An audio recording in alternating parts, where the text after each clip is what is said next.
يا ربي بالمصطفى بلغ مقاصدنا واغفر لنا ما مضى يا وسع الكرم يا ربي المصطفى بلغ مقاصدنا واغفر لنا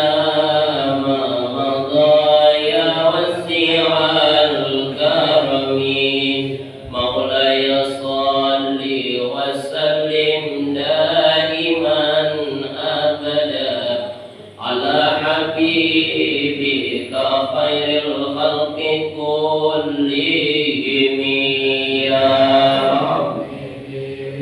مصطفى بلغ مقاصدنا واغفر لنا ما مضى يا وسع الكرم يا أكرم الخلق ما لمن ألوذ به سواك عند حلول الحدث العمم يا ربي مصطفى بلغ مقاصدنا واغفر لنا ما مضى يا وسع ولا يأتيك رسول الله جاءك به إذ الكريم تجلى باسم منتكم يا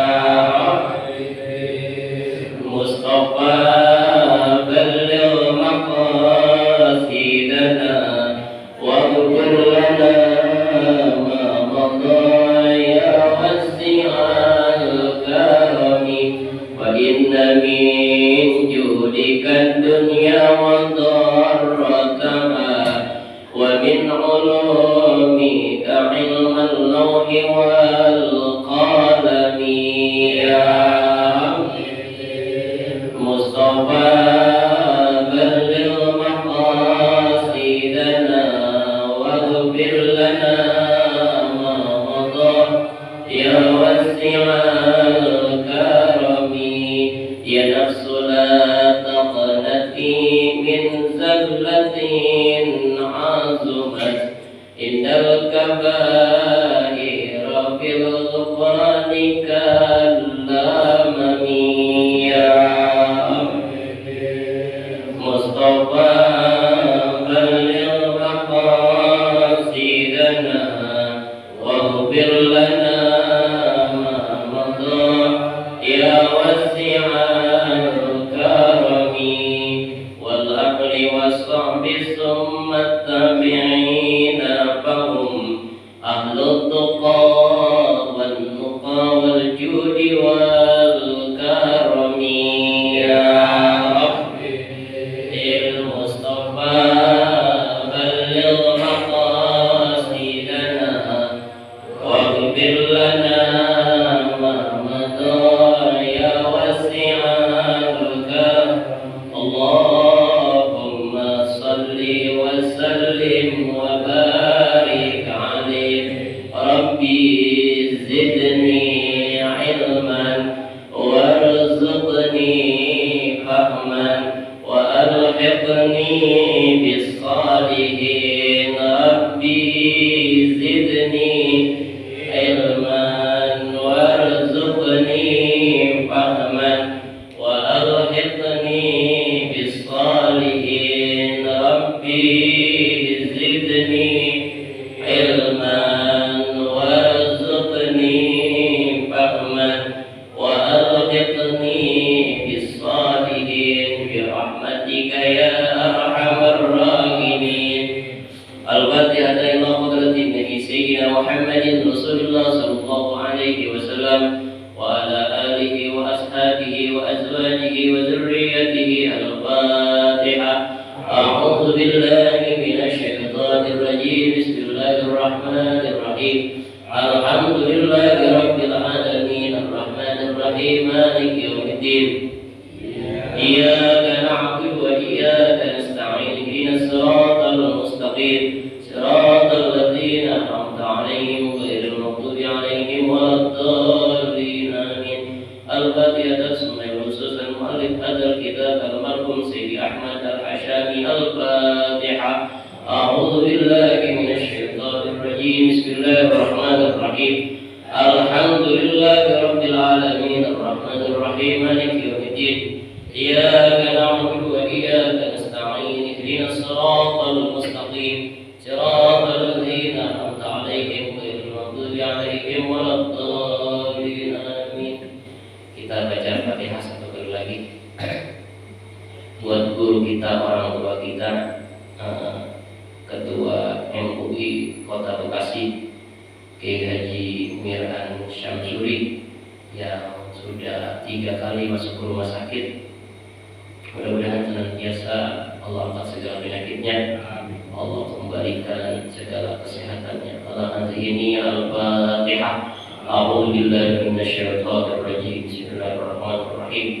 Alhamdulillahirabbil alamin arrahmanir rahim maliki yaumiddin. Iyyaka na'budu wa iyyaka nasta'in ihdinas siratal mustaqim siratal ladzina an'amta 'alaihim ghairil maghdubi 'alaihim waladdallin. Bismillahirrahmanirrahim. Alhamdulillahi rabbil alamin wa bihi nasta'in ala umuri dunya waddin. Wassalatu wassalamu ala asrofil anbiya'i wal mursalin Sayyidina wa habibina wa syafi'ina wa maulana Muhammadin wa ala alihi wa ashabihi ajma'in, amma ba'du. Qala Allah ta'ala fil Qur'anil Karim. Bismillahirrahmanirrahim. وَلَنَبْلُوَنَّكُمْ بِشَيْءٍ مِنَ الْخَوْفِ وَالْجُوعِ وَنَقْصٍ مِنَ الْأَمْوَالِ وَالثَّمَرَاتِ وَبَشِّرِ الصَّابِرِينَ الَّذِينَ إِذَا أَصَابَتْهُمْ مُصِيبَةٌ قَالُوا إِنَّا لِلَّهِ وَإِنَّا إِلَيْهِ راجعون. وقال رسول الله صلى الله عليه وسلم ishtadda ghadabullahi ala man zalama man lam yajidu nasiran ghairallah. Ashaddun nasi adaban linnasi bid dunya ashaddun nasi adaban indallah yaumal qiyamah. Ashaddun nasi bala'an al-anbiya'u thummal amthalu wal amthal. Fayubtalar rajulu ala hasabi dinihi. Fa in kana fi dinihi sulban ishtadda bala'uhu. Wa in kana fi dinihi riqqatun tuliya ala qadri dini. Fama yabrahul bala'u bil abdi hatta yatrukahu yamshi alal ardi wa ma alaihi. Ashaddun nas hasratan yaumal qiyamah rajulun amkanahu talabul ilmi fid dunya falam yatlubuhu wa rajulun 'allama ilman fantafa'a bihi man sami'ahu minhu dunahu. Rawahu Ibnu Asa. Alhamdulillah, pada kesempatan pagi yang mulia ini kita masih dikasih panjang umur dalam keadaan sehat walafiat, masih diberikan nikmat taufik hidayah oleh Allah Subhanahu wa ta'ala, sehingga pada kesempatan pagi yang mulia ini kita masih bisa bermudzakarah bersama-sama dalam rangka menghidupkan subuh kita untuk selalu mendekatkan diri kita kepada Allah Subhanahu wa ta'ala dengan cara banyak membaca ayat-ayat suci Al-Quran dan mendengarkan nasihat atau kalam-kalam Rasulullah Shallallahu Alaihi Wasallam. Pada kesempatan pagi yang mulia ini kita akan membahas tentang beberapa kemurkaan Allah yang nanti bakalan dibalas di akhir ketika kita sudah pulang ke rahmatullah. Kalau di dunia ketika kita masih banyak yang dizolimin sama orang, itu masih bisa banyak yang menolongin kita. Tapi kalau udah kembali kepada Allah Subhanahu wa Ta'ala, kita udah gak ada yang bisa nolongin kecuali amal-amal kita.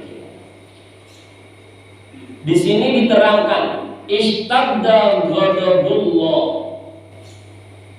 bertambah kemurkaannya Allah. Allah sangat murka. Kepada siapa Allah sangat murka? Alaman zolama, kepada orang yang sering nganiaya orang lain, kepada orang yang sering zolimin orang lain, kepada orang yang sering mencaci maki orang lain, yang mana ketika orang lain itu atau orang yang dicacinya itu man la yajidu, tidak mendapatkan nasiran, pertolongan. Dia habis dicaci maki, dia habis dianiaya, habis digebukin sama orang, dia minta pertolongan sama orang lain tuh nggak bisa. Orang lain kagak ada yang mampu nolong dia. Siapa nih orang yang dicaci maki? Ghairullah, selain kepada Allah Subhanahu wa Ta'ala. Ini orang nih, kalau kita sering caci maki, orang kita sering fitnah, kemudian orang ini ngadu sama orang lain, tapi nggak ditolongin tuh sama orang lain, maka orang yang mencaci itu nanti murkanya Allah saking bertambahnya. Kalau hari ini di dunia dia tidak dapat balasannya, maka nanti di akhirat azab Allah itu sangat pedih. Makanya intinya kita begini, kita nggak boleh tuh, haram hukumnya mencaci maki orang lain, menzolimi orang lain, apalagi membuka aib orang lain. Nggak boleh. Kalau yang kita buka dia nggak ridho, kemudian dia ngadu sama orang lain, gue nggak ridho sama dia. Tapi ketika dia ngadu nggak ditanggapin tuh selain Allah Subhanahu wa Ta'ala, maka ingat Allah sangat murka sama kita, sama orang yang sering caci maki orang, sering buka aib orang, sering fitnah orang. Itu Allah sangat murka sekali. Makanya jangan pernah caci maki, apalagi orang tua kita, apalagi guru kita. Kadang-kadang kan kita begitu sering banget, hati kita ini kalau udah benci sama orang, kadang-kadang mulut kita terlepasan, jadi gampang jadi maki orang, dan orang itu tersebut nggak senang sama kita, akibat pula kita. Maka kata baginda Nabi Muhammad SAW, kemurkaan Allah sangat bertambah kepada orang yang sering mencaci atau menzolimi orang, di mana orang tersebut udah gak ada pertolongan lagi kecuali dia minta sama Allah Subhanahu wa Ta'ala. Orang Pak, doa orang yang teraniaya itu sangat dikabul sama Allah Subhanahu wa Ta'ala. Orang kalau udah dizolimi sama orang, dia minta di tengah malam dalam sujudnya, dia difitnah sama orang, padahal dia tidak melakukan, dia minta di tengah malam dalam sujudnya, itu maka doa orang yang beraniaya paling dikabul sama Allah Subhanahu wa Ta'ala. Makanya kita kalau lagi difitnah sama orang, biarin aja, hadapin aja. Kalau kita lagi dizolimin sama orang, kadang-kadang ada orang ngambil hak kita, tanpa seizin kita, seenak kita tuh. Kita kadang-kadang ada tanah lebar, punya tanah banyak, tiba-tiba nih tanah kita diambil sama orang, dizolimin kita tanpa sepengetahuan kita. Itu orang-orang yang dizolimin kayak gitu, mohon sama Allah, itu doanya udah paling dijawab sama Allah Subhanahu wa ta'ala. Kita mohon apa aja tuh, andaikan dia pengen ini begini, ya Allah dijawab sama Allah Subhanahu wa ta'ala. Makanya cuman Nabi besar Muhammad sallallahu alaihi wasallam doa yang ketika banyak dizolimin, dia minta sama Allah, Allahumma hdi qaumin fa innahum la ya'lamun. Ya Allah, kasih petunjuk nih buat kaum saya, buat umat saya. Sebetulnya dia belum tahu saya. Nabi Muhammad begitu kalau dizolimin. Nabi Muhammad kalau lagi habis dicaci maki, habis diludahi sama orang kafir, Nabi Muhammad nggak pernah marah. Dia selalu doa sama Allah. Banyak udah orang-orang kafir yang benci sama Nabi besar Muhammad SAW, pengen bunuh, pengen nyaci maki. Nabi Muhammad dikatain tukang bohong. Banyak kayak gitu ujian Nabi besar Muhammad SAW, dan ingin membunuhnya. Sampai-sampai malaikat Jibril nawarin nama Nabi besar Muhammad SAW. Ya Muhammad, andaikan engkau izinkan nih Jabal Uhud, aku angkat dan aku lemparkan kepada orang-orang yang songong kepadamu, maka akan aku lemparkan. Seketika itu juga langsung kafir Quraisy hancur. Tapi Nabi besar Muhammad SAW, jangan Jibril. Pada hari ini dia tidak beriman kepadaku, siapa tahu nanti anak dan cucu keturunannya beriman kepada Nabi besar. Makanya jangan macam-macam sama orang yang teraniaya. Terus di sini disebutkan asyaddun nas adzaban linnasi fid dunya. Orang yang paling kejam terhadap manusia di dunia. Kata Nabi besar Muhammad SAW, asyaddun nasi adzaban indallah yaumul qiyamah. Maka nanti orang tersebut azabnya di hari kiamat paling pedih. Ini makanya kita disuruh saling sayang menyayangi, baik terhadap manusia maupun makhluk-makhluk Allah yang lainnya. Kita nih kalau punya binatang jangan disiksa. Sebab ada satu riwayat di dalam hadis baginda Nabi besar Muhammad SAW, ada seseorang yang masuk nerakanya Allah Subhanahu wa ta'ala, padahal dalam ibadahnya sangat bagus sama Allah Subhanahu wa ta'ala, cuma gara-gara satu nyiksa kucing doang. Jadi kucing itu dia ikat kakinya, nggak dikasih makan, nggak dikasih minum sampai mati.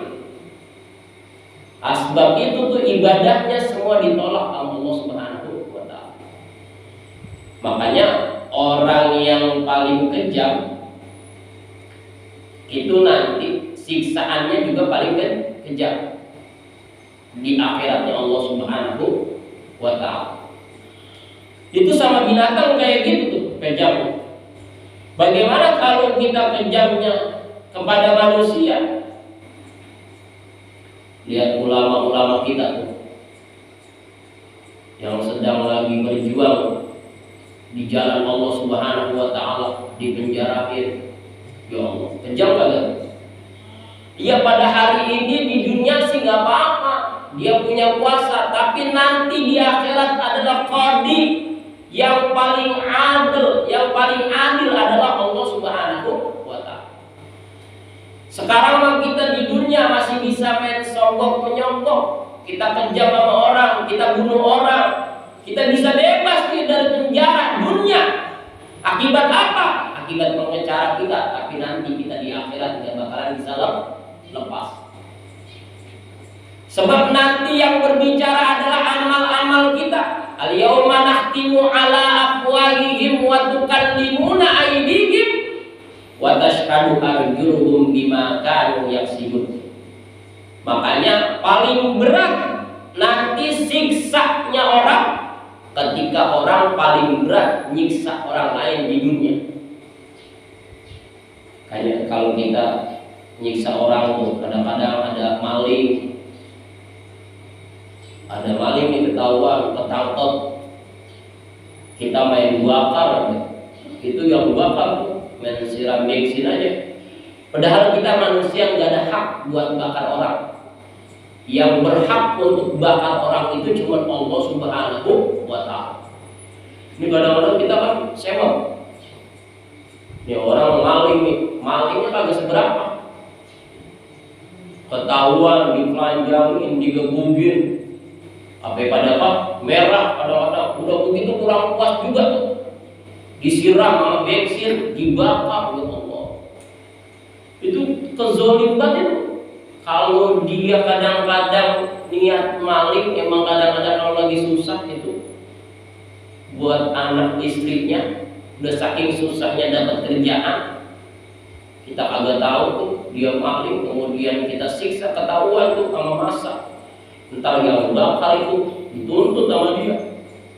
Sebab manusia nggak ada hak buat bakar ciptaan Allah Subhanahu wa Ta'ala.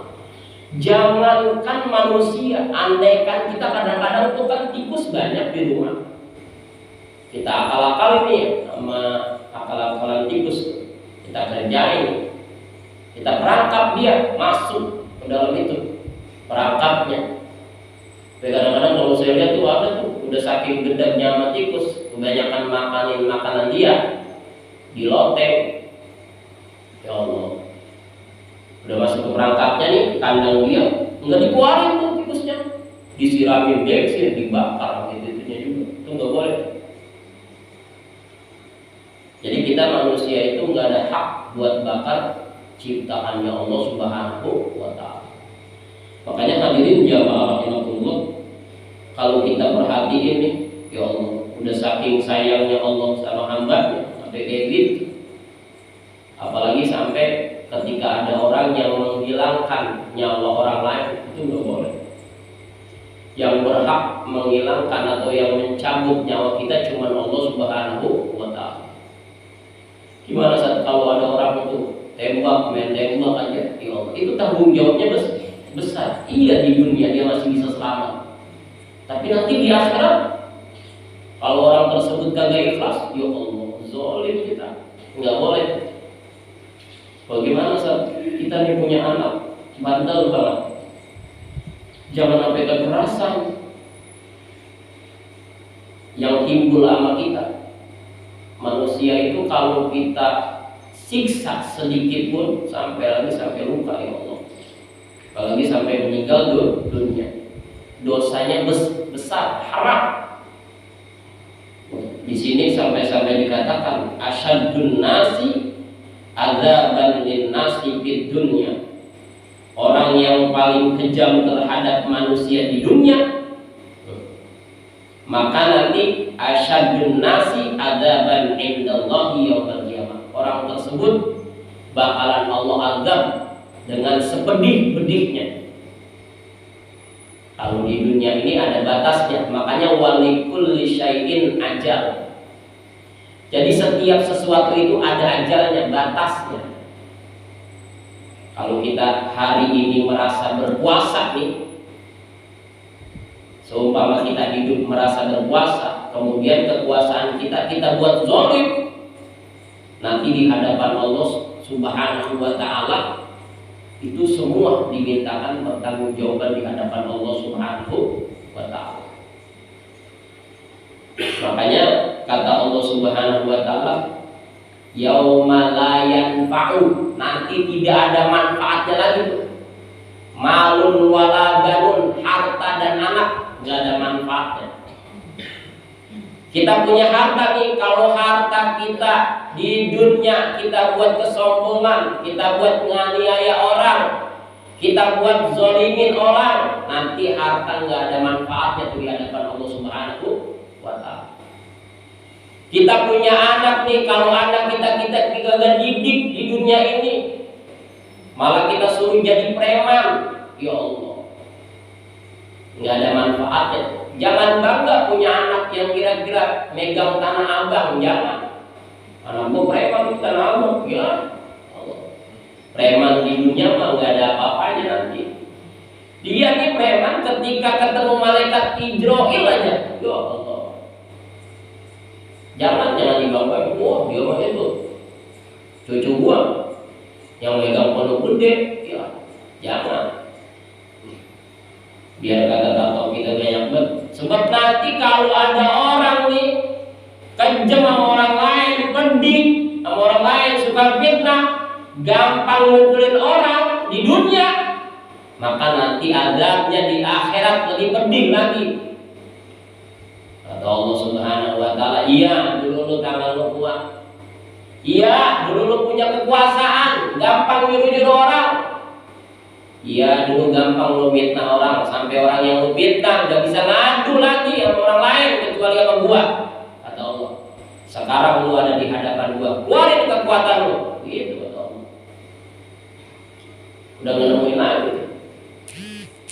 Makanya kita nih yang hidup di dunia, ya Allah, rabat diri kita.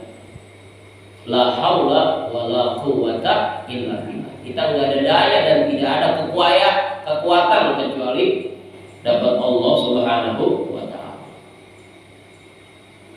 Ya hadirin jamaah rahimakumullah, itu saking pentingnya kita menyadari diri kita bahwa kita ini adalah makhluk yang dhaif, makhluk yang lemah. Nggak ada kekuatan di dalam diri kita, nggak ada kehebatan di dalam diri kita.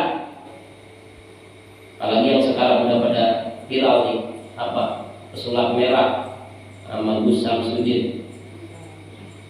Udah saling caci maki, dibuka tuh airnya. Ya Allah, yang satu pengennya begini nolongin, jangan suka nipu orang dong, orang lagi sakit ditipu. Iya benar kata dia. Tapi di sisi lain, Gus Samsudin begini, udah biarin. Emang dunia akhirnya begitu kan, banyak fitnah. Makanya ketika kita difitnah sama orang lain, kita dicaci maki sama orang lain, kita dizolimin orang teraniaya, kita mohon aja sama Allah Subhanahu wa Ta'ala. Kalau Allah yang udah kita kasih urusan, beres sama Allah. Hari ini kita difitnah sama orang lain, kita minta sama Allah, ya Allah kecil, ya di hadapan Allah Subhanahu wa Ta'ala. Kalau kata Allah hancur, manusia nggak ada yang bisa bertahan sih. Dan hadis yang lainnya mengatakan asyadun nas balaan, paling hebatnya ujian, paling kerasnya ujian manusia itu al-anbiya, para nabi. Jadi nabi itu paling diuji sama Allah, paling keras udah. Enggak ada ujian yang paling keras kecuali para nabi dan rasul. Coba kita bayangin, Nabi Ayub alaihi salam ujiannya dikasih penyakit sama Allah Subhanahu wa Ta'ala. Puluhan tahun penyakitnya enggak pernah sembuh. Tapi Nabi Ayub tetap ibadah sama Allah Subhanahu wa Ta'ala. Nabi Isa dikasih miskin, mati Nabi Isa. Nabi Isa sekarang masih hidup miskin juga. Nabi Isa rumah kagak punya, anak kagak punya, bini kagak punya. Ya Allah, miskin Nabi Isa. Apakah Nabi Isa putus asa buat ibadah? Enggak. Kita makan kalau semiskin-miskinnya kita di dunia masih banyak yang nolongin. Ini kadang-kadang kita miskin pakai belagu lagi, bini pakai 4. Ya Allah, itu miskin kagak? Kagak begitu mah. Itu kadang-kadang kita begitu. Nabi Isa bini nggak ada, anak nggak ada. Nabi Isa sampai sekarang hidup tetap ibadah sama Allah Subhanahu wa Ta'ala. Makanya yang kira-kira pada hari ini dia ngaku miskin, ya Allah, ya Allah, kenapa sih saya hidup begini-gini amat? miskin banget ya Allah. Miskin, makan makin nambah ya Allah. Miskin kayak begitu? Kagak ya Allah. Nabi Isa tuh kadang-kadang kalau kita pikirin, nanti orang yang begitu apa yang ninggalin tuh udah dikasih susah, sholat kagak, ngaji kagak, deket sama ulama kagak ya Allah. Itu ibarat kata orang udah kecebur ketiban tangga begitu. Hidup emang tahu udah susah, makin lambu, sholat kagak, sama Allah berani enggak? Ngapain gue sholat juga gue miskin juga, gitu. Sholat mah bukan buat kaya, sholat mah kewajiban kita. Andaikan sholat buat kaya, ya Allah, kita diriin aja sholat semuanya. Insya Allah kita semua jadi orang kaya nih, diberi Allah. Mampu kagak Allah ngasih hambanya semua, seluruh yang ada di alam jagat ini, raya ini kaya, mampu. Ya Allah, gampang.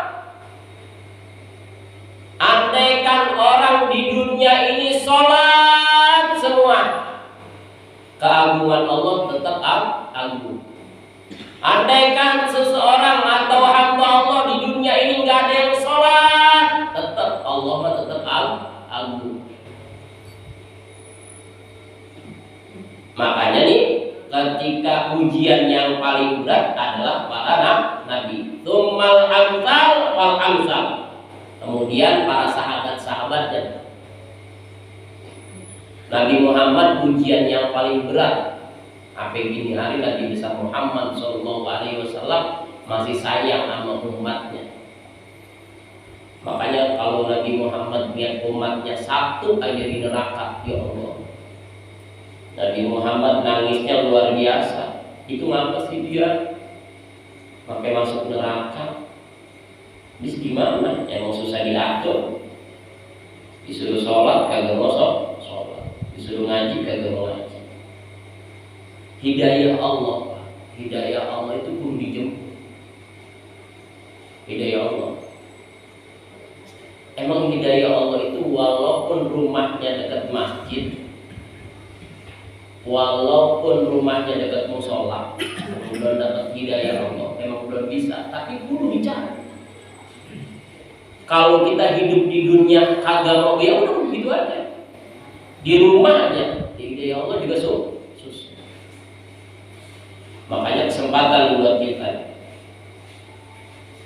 Fayabtalur rajulu ala hasabihi dini. Maka seseorang itu bakalan diuji tergantung kadar agamanya, keimanannya sama Allah Subhanahu wa ta'ala. Fa in kana fi dinihi sulban istadda balahu. Kalau agamanya, kalau imannya kuat sama Allah Subhanahu wa ta'ala, semakin kuat imannya, semakin kuat agamanya, maka ujiannya pun semakin kuat. Kita diuji banyak. Alladzi khalaqal mauta wal hayata liyabluwakum ayyukum ahsanu amala. Allah jadikan yang namanya kematian, kehidupan itu bagian ujian buat kita. Emang kita kagak diuji nih? Ini kita lagi diuji. Kalau iman kita tambah kuat, tambah tinggi sama Allah, tambah merendahkan diri sama Allah, semakin kuat ujian kita. Kadang-kadang ada aja kita ujian kita, ya Allah udah berbuat baik nih, pakai difitnah sama orang. Kita udah mau ke masjid nih, pakai dibilang tumben, lu tumben rajin banget ke masjid lu. Ujian gak buat kita? Ujian. Lagi pengen nguatin iman kita sama Allah, ada aja tetangga ngomong gitu. Ya gua tahu dia ke masjid itu. Paling juga pengen lihat si Anu, gitu. Ya Allah, itu ada orang yang gitu. Gua tahu itu dia ke masjid itu. Paling juga pengen dikatakan begini. Ya Allah, ujian kita. Padahal kita pengen nebelin iman kita nih. Pengen nguatin iman kita. Ujian mana? Semakin kuat iman kita, maka semakin kuat ujian kita. Gitu. Makanya jangan heran udah kalau kita pengen ibadah sama Allah, ibadah aja dia. Orang mau kata apa oke emang ujian kita. Orang nih kalau tukang kerja ujiannya juga sama tukang kerja. Orang kalau sering gali kuburan ujiannya juga sama tukang gali kuburan. Orang kalau suka ngomong ujiannya diomongin orang itu udah wajar. Nih kita kadang-kadang kan ibu-ibu kalau lagi beli sayuran banyak banget omong, apalagi kalau udah rame-rame mah. Itu ujian kita. Makanya kalau udah iman kita tetapin, jangan pakai goyang. Bismillah. Saya niatin hari ini pengen ngaji sama guru saya. Orang mau kata apa gitu. Saya niatin hari ini pengen apa? Sholat jamaah. Orang mau kata apa gitu. Ujian semakin kuat, semakin tinggi pohon tersebut, maka semakin kencang anginnya. Tapi sebaliknya, wa in kana fi dinihi riqqatun ubtuliya ala qadri dini. Semakin rendah agamanya, semakin rendah keimanannya, maka akan semakin sedikit ujiannya. Gitu. Kalau kita pengen ujian dikit ya begitu kan. Sholat, entar kadang-kadang sholat, ya wajar dia mah diuji sama Allah. Kadang-kadang gitu. Makanya orang kan kadang-kadang tuh bedain antara nikmat sama istidraj itu beda. Kalau nikmat itu rasanya enak gitu dari Allah. Orang yang dikasih nikmat orang-orang yang ibadah. Tapi kadang-kadang kan ada yang kita lihat, lah itu dia enak banget hidupnya, sholat kagak, tapi mah Islam, ngaji mah kagak, kayaknya rezekinya lancar aja. Apa punya mobil 10, ya Allah. Itu lagi diistidrajin sama. Nah, kadang-kadang gitu, kayak dukun-dukun gitu kan banyak kan, minta sama dia. Maka lu itu jangan heran kalau orang kagak sholat, ngakunya Islam, dia kagak mau ngaji, tapi kita lihat nih hidupnya enak aja tuh, duitnya banyak aja. Itu lagi Allah urut gitu. Ntar suatu saat Allah tarik tuh, kayak orang mau layanan, kalau udah tarik ngebet, gampang banget ngabisinnya. Banyak nggak yang kayak gitu? Banyak. Para tuh namanya yang disebut orang-orang kaya, kolomerat apa sih? Kolomerat ya. Itu udah saking kayanya mobil kagak bisa di rumahnya masuk. Tapi kita lihat kagak sholat, ngakunya Islam. Dipajang di rumahnya ada Allah Muhammad, ayat kursi. Begitunya diuji sama Allah tarik tuh. Mobilnya kebakaran, mobilnya tabrakan. Anaknya mati tabrakan. Mobilnya ditipu sama orang minjem. Kagak diulangi lagi tuh mobil. Ujian enggak tuh? Langsung kan ngetruk. Usahanya ambles begitu aja. Makanya kita jangan bangga. Kita disuruh sholat terus. Fama yabrahul bala'u bil 'abdi hatta yatrukahu yamshi 'alal ardi wa ma'alih. Jadi ujian itu, bala itu masih terus ada sama kita selama kita masih hidup di dunia. Ya, kalau kita masih hidup di dunia, kita masih diuji sama Allah Subhanahu wa taala. Rumah tangga kah, harta kah, atau diri kita sendiri diuji sama Allah Subhanahu wa taala. Sebab Allah pengen tahu siapa yang paling terbaik amalnya nih. Gitu. Dan ujian ini sebagai penggugur dosa-dosa kita. Ada orang yang dikasih ujiannya sakit lama tuh, 5 tahun, 10 tahun. Selama dia sakit masih ibadah tuh, masih sabar, dia digugurin dosa-dosa kita. Ada orang yang setiap hari ujiannya dengan difitnah sama orang, tapi dia sabar tuh. Maka itu sebagai penggugur dosa. Gitu. Makanya jangan pernah takut dengan ujian Allah Subhanahu wa taala. Kita jalani dengan ikhlas dan penuh dengan kesabaran. Kemudian kata Nabi besar Muhammad sallallahu alaihi wasallam, asyadun nasi hasratan yaumal qiyamah. Paling nyeselnya manusia di hari kiamat Nih, jadi manusia nanti di hari kiamat ada yang paling nyesel. Siapa mereka yang di hari kiamat paling nyesel? Rajulun amkanahu talabul ilmi fid dunya falam yatlubuhu.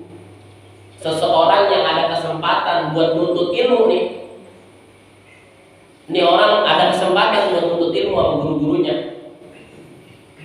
Dia kagak ngambil kesempatan tersebut, dianggap cuek aja.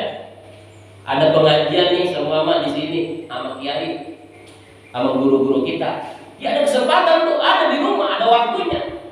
Dia nganggapnya remeh aja tuh. Nanti orang tersebut tuh dia kagak menuntutnya, paling nyesel di hadapan Allah Subhanahu wa taala. Sebab segala perbuatan yang nilainya ibadah harus dengan ilmu. Sholat kita harus dengan ilmu. Kalau kita nggak ada ilmunya, ya Allah, sholat kita cuma begitu doang, tanggal tonggeng. Makanya jangan kesempatan buat kita. Jangan sampai nanti kita di hari kiamat orang yang ya wailana, celaka kami. Kenapa celakanya? Waktu di dunia ada kesempatan buat nuntut ilmu, tapi dia kagak mau datang. Terus siapa lagi orang yang paling menyesal nanti di akhirat? Wa rajulun ilman 'allama ilman fantafa'a bihi man sami'ahu min huduna. Seseorang yang mengajarkan ilmunya, yang diajarin ngamalin ilmunya, dia sendiri yang ngajarin kagak ngamalin. Nah, itu orang yang paling nyesel. Makanya kalau kita di sini muzakarah aja, ini buat menghidupkan subuh kita. Mudah-mudahan subuh yang kita hidupkan ini mendapatkan ridho dari Allah Subhanahu wa taala. Ibu, bapak, kalau kita masih punya kesempatan buat nuntut ilmu, tuntut ilmu tersebut, cari ilmu tersebut sama guru-guru kita yang alim, ya kan? Cari guru yang alim, jadikan mursyid buat kita, petunjuk jalan. Jangan sampai kita kagak ada guru kita. Sebab salah satu yang bisa memberikan syafaat itu nanti adalah guru kita. Cari, kalau saya jangan menjadi guru, saya teman muzakarahnya, bareng-bareng cari yang lebih alim, yang orang paham banget tentang agama. Kalau kita masih bisa kasih kesempatan, cari guru-guru kita. Ada Ustaz Bukhari, jadiin guru, niatin buat ngaji sama beliau. Men kalau udah ngaji jangan songong. Kalau kita ngaji juga songong juga sama guru kita, ya sama aja. Nanti kita di akhirat juga jadi orang yang paling besar. Jadiin salah satu guru kita yang kita cintain siapa nih? Emang yang benar-benar alim banget orangnya, yang benar-benar mengamalkan ilmu. Jangan sampai kita di akhirat rugi, di dunia rugi, di akhirat rugi. Ya, mudah-mudahan kajian kita pada kesempatan kali ini ada manfaatnya. Al-Fatihah. A'udzubillahi minasyaitonir rajim. Bismillahirrahmanirrahim. Alhamdulillahirabbil alamin arrahmanir rahim maliki yaumiddin. Iyyaka na'budu wa iyyaka nasta'in ihdinas siratal mustaqim siratal ladzina an'amta 'alaihim ghairil maghdubi 'alaihim waladdallin.